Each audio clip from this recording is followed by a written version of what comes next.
নমস্কার বন্ধুরা, সকলকে স্বাগত। প্রতিদিনের মতো আজ আমি হাজির হয়ে গেলাম।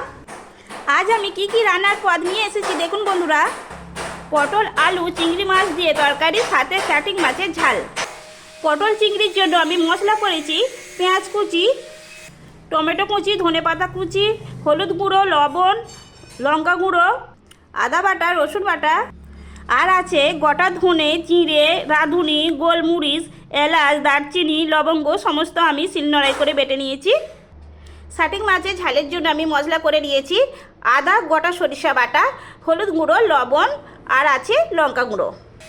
গরম গরম ভাত হয়ে গেল। গরম সরিষার তেলে আমি চিংড়ি মাছ ভেজে নিচ্ছি।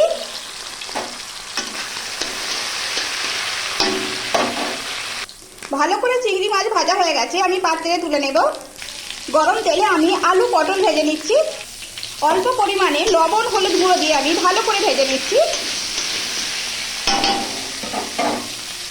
এরপর দিলাম টমেটো কুচি, ধনেপাতা কুচি, পেঁয়াজ কুচি, ভালো করে ভেজে নিচ্ছি। এইভাবে ভালো করে ভেজে নিতে হবে।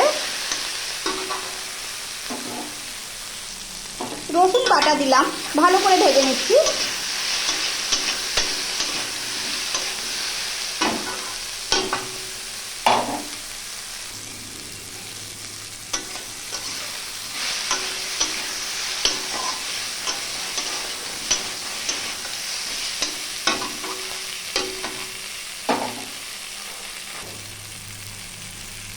এরপর দিয়ে দিচ্ছি বাকি মশলা।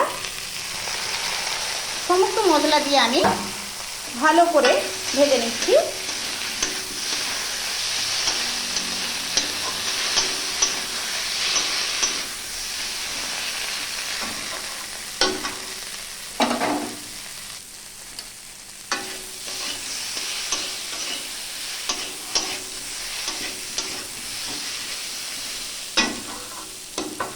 অল্প পরিমাণে গরম জল দেব।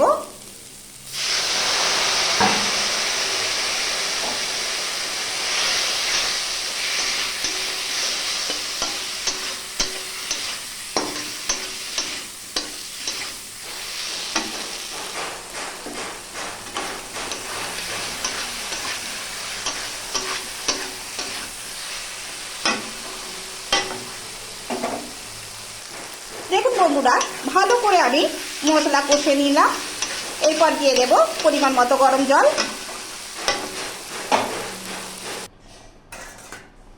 ভেজে রাখা চিংড়ি মাছ দিয়ে দিলাম। এরপর আমি ঢাকনা দিয়ে দেব।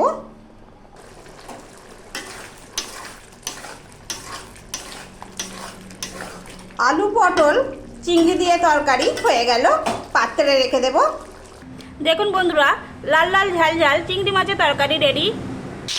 গরম সরিষার তেলে লবণ হলুদ গুঁড়ো মাখিয়ে রাখা মাছের পিস দিয়ে দিলাম, ভালো করে ভেজে নেব। একদিকটা ভালো করে ভাজা হয়ে গেছে, অপর দিকটা ভেজে নেব। দেখুন বন্ধুরা, বেশ লাল লাল করে ভাজা হয়ে গেছে, পাত্রে তুলে নেব। সমস্ত মশলা আমি ভালো করে কষে নিচ্ছি।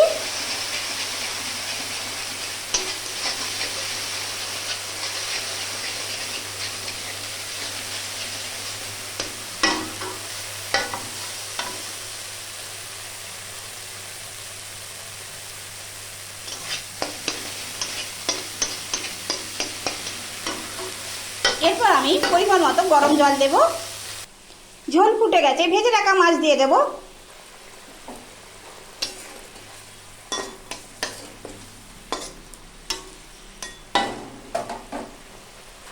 দেখুন বন্ধুরা, মাছের ঝাল হয়ে গেছে, একটি পাত্রে রেখে দেব।